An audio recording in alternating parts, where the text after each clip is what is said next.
Ya, pemirsa, lembaga pemeringkat S&P Global mencatat PMI manufaktur Indonesia pada bulan April 2025 kembali terkontraksi dan mencatat kinerja terburuk sejak bulan Agustus tahun 2021. Meski demikian, S&P menilai kinerja industri manufaktur masih akan meningkat sejalan dengan optimisme pertumbuhan ekonomi nasional.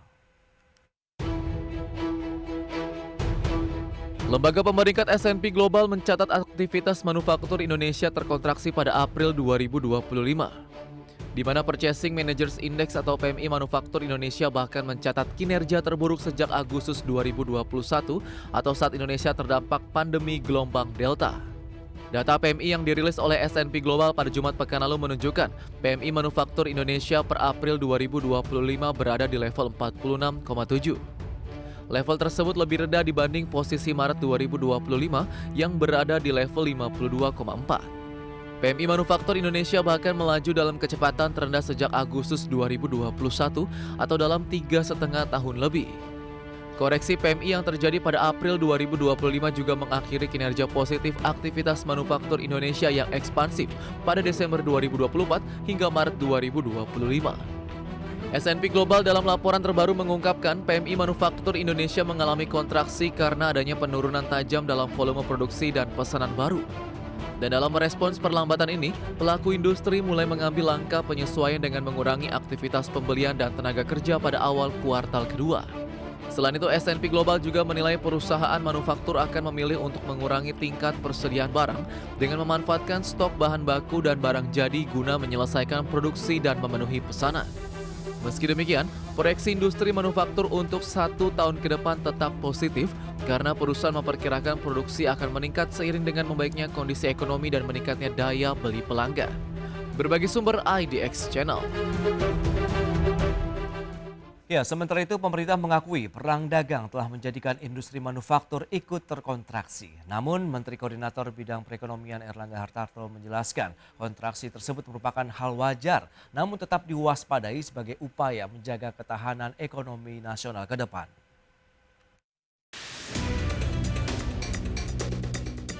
Indeks manufaktur Indonesia kembali merosot pada April 2025. Berdasarkan laporan S&P Global, Headline Purchasing Manager Index atau PMI manufaktur Indonesia turun ke angka 46,7 dari angka sebelumnya 52,4 pada Maret 2025. Hal ini merupakan penurunan paling tajam dalam 5 bulan terakhir dan kondisi terburuk sejak Agustus 2021, menandai penurunan signifikan dalam perkembangan sektor manufaktur. Menteri Koordinator Bidang Perekonomian Erlangga Hartarto menjelaskan bahwa penurunan ini dipicu oleh memanasnya perang dagang global, terutama pengenaan tarif resiprokal 32% oleh Amerika Serikat. PMI turun kan karena trade war, jadi dunia kan perdagangan shrinking, pertumbuhan Amerika juga negatif, jadi ini namanya optimisme yang terganggu oleh trade war.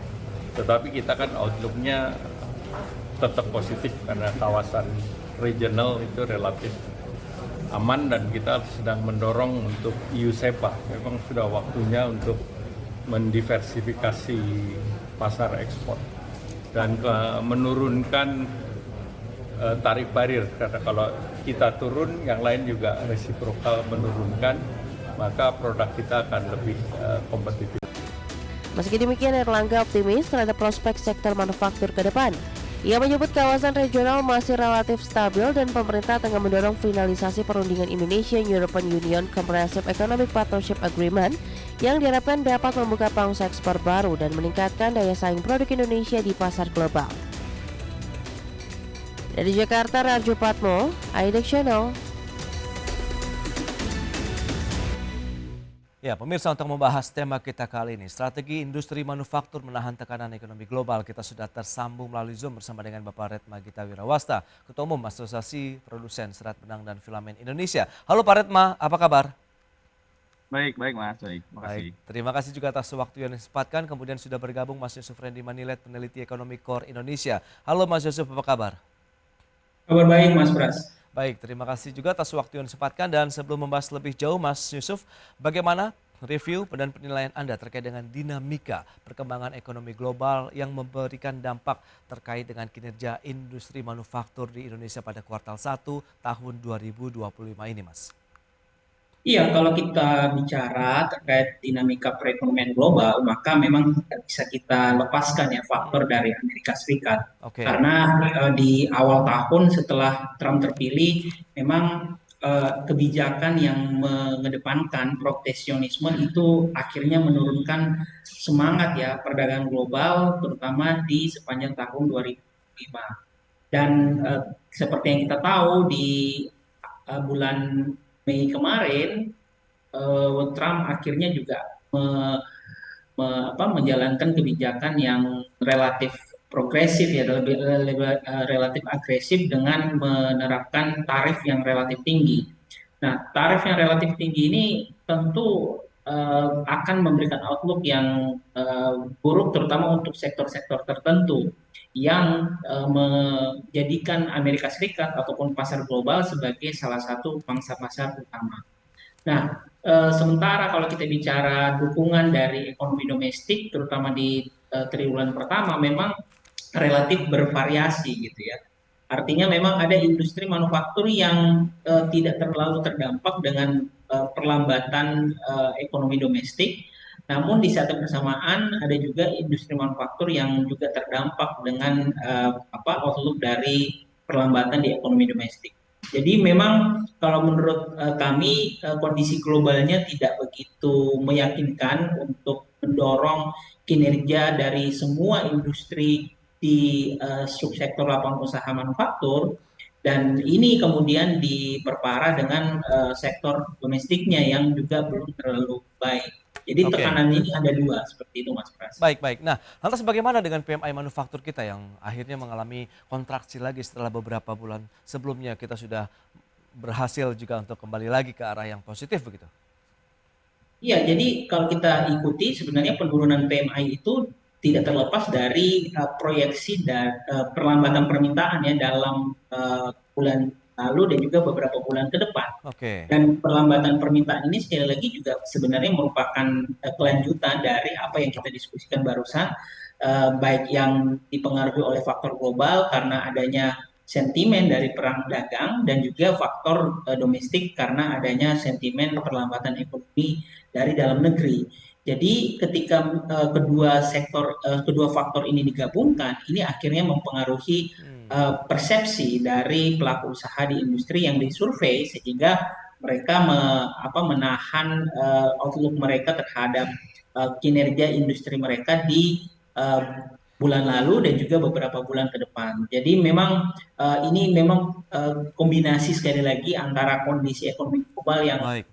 tidak terlalu baik dan juga ekonomi domestik yang juga belum terlalu pulih. Baik, baik Mas Yusuf. Nah, Pak Retma langsung saja nih dari pelaku industrinya yang merasakan bagaimana kondisi real di lapangan begitu. PMI manufaktur kita turun di bulan April begitu, dari sebelumnya juga masih berada di level ekspansi. Apakah ini kejadian di bulan ini saja begitu atau memang sudah terjadi sejak lama nih Pak Retma?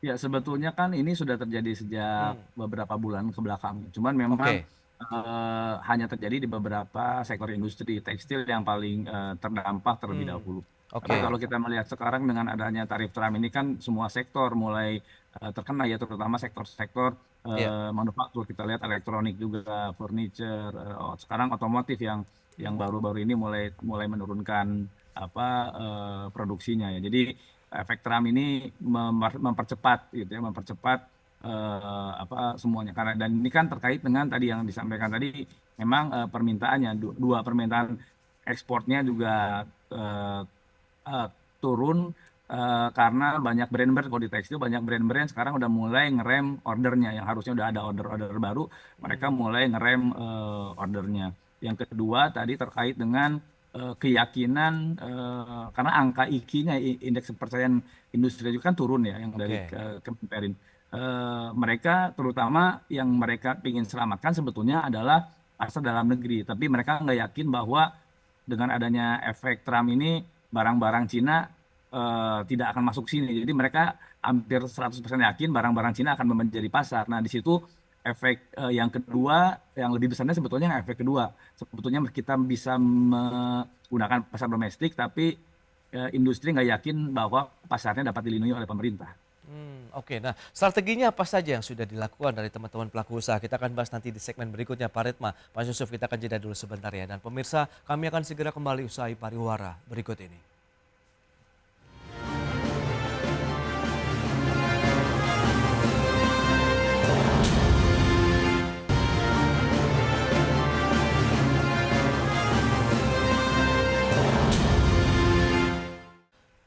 Ya, terima kasih Anda masih bergabung bersama kami dalam Market Review. Pemirsa, kita lanjutkan kembali perbincangan hari ini bersama dengan Bapak Retma Gita Wirawasta, kemudian Mas Yusuf Randy Manilet. Nah, Pak Retma, kalau kita bicara dengan beragam kondisi yang sudah Anda jabarkan tadi, dan salah satu yang terdampak begitu dengan kondisi global adalah salah satunya industri TPT begitu di dalam negeri. Nah, strategi Pak, teman-teman yang sudah lakukan sejauh ini apa saja? Kemudian apakah ancaman PHK ini masih terus membayangi industri TPT di tahun ini?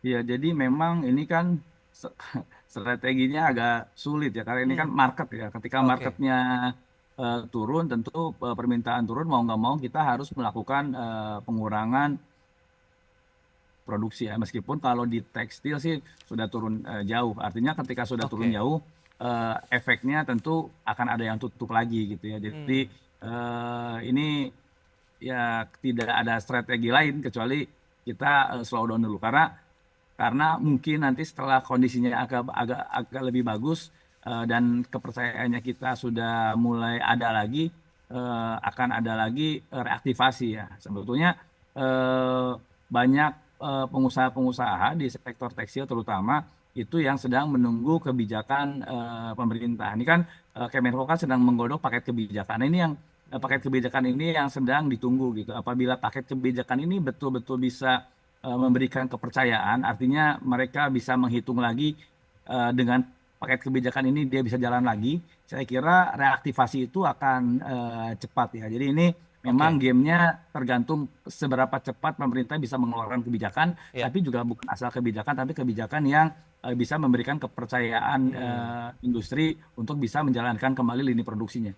Baik, nah Mas Yusuf, lantas kalau kita bicara mengenai insentif kah atau bauran kebijakan apa yang tepat untuk bisa mengangkat lagi kinerja industri manufaktur di Indonesia, mengingat dengan adanya proses negosiasi yang masih berlangsung antara pemerintah Indonesia dan juga Amerika Serikat, kita tahu ada Satgas yang dibentuk begitu, ada Satgas deregulasi, kemudian Satgas PHK dan lain-lain begitu. Apakah ini harus bisa segera bertindak, bergerak cepat begitu Mas Yusuf?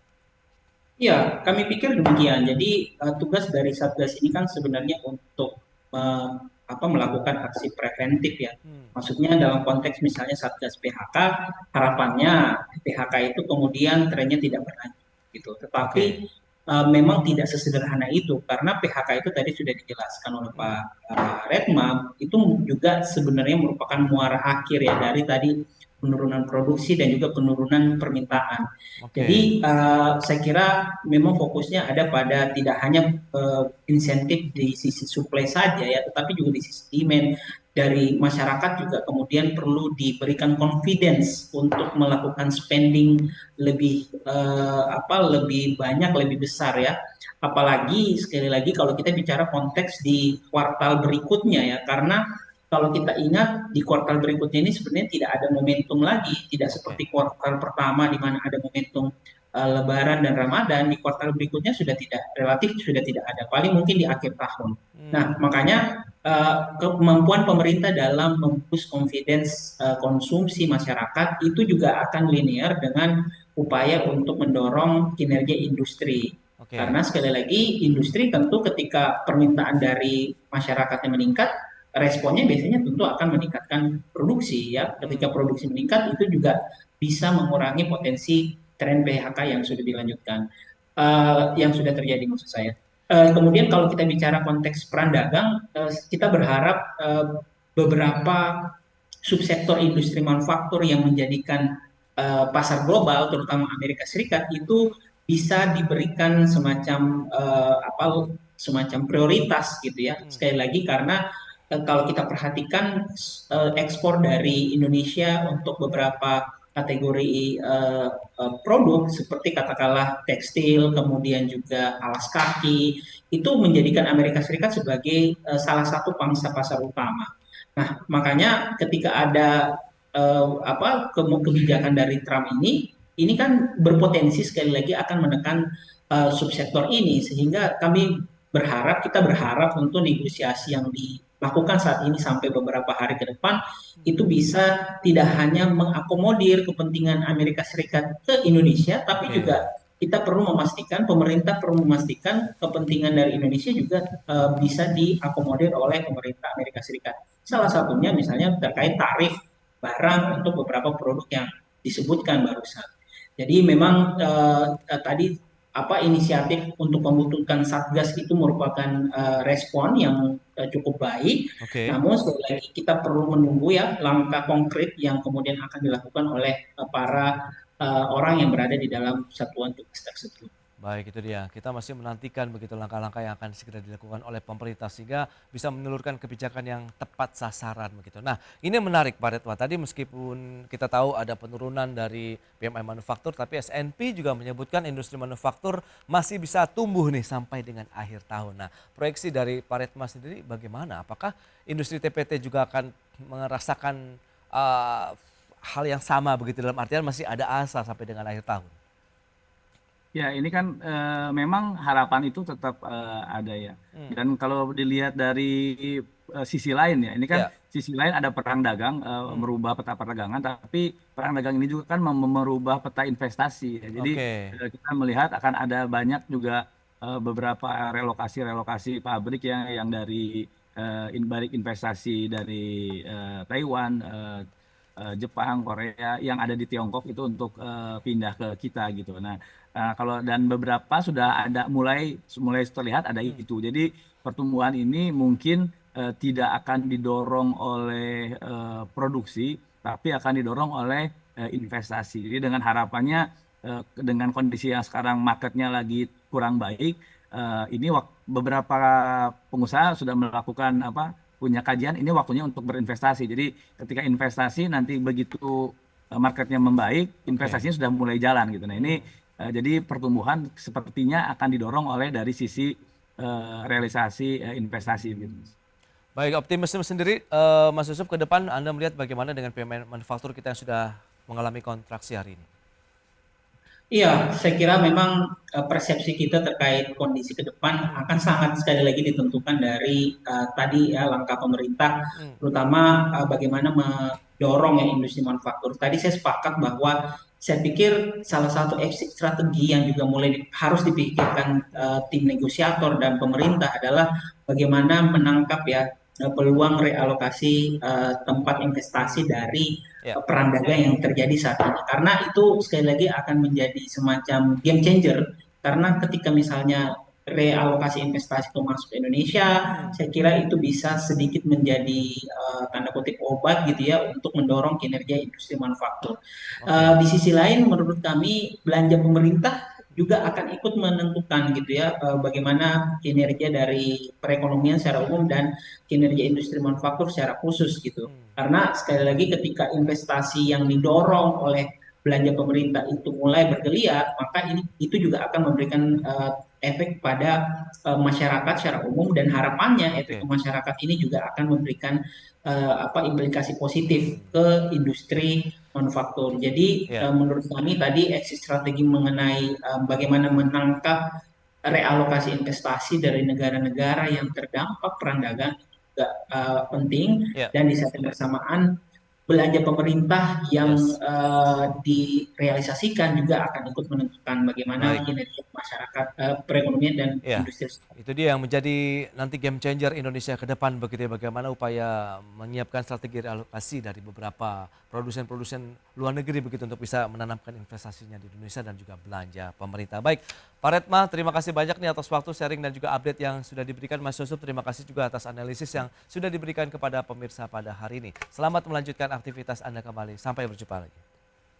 Terima kasih Mas. Ya. Baik pemirsa, 1 jam sudah saya menemani Anda dalam Market Review, dan perbaharui terus informasi Anda hanya di IDX Channel, your trustworthy and comprehensive investment reference.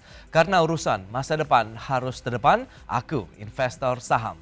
Saya Prasetyo Wibowo beserta seluruh kerabat kerja yang bertugas pamit undur diri. Terima kasih, sampai jumpa.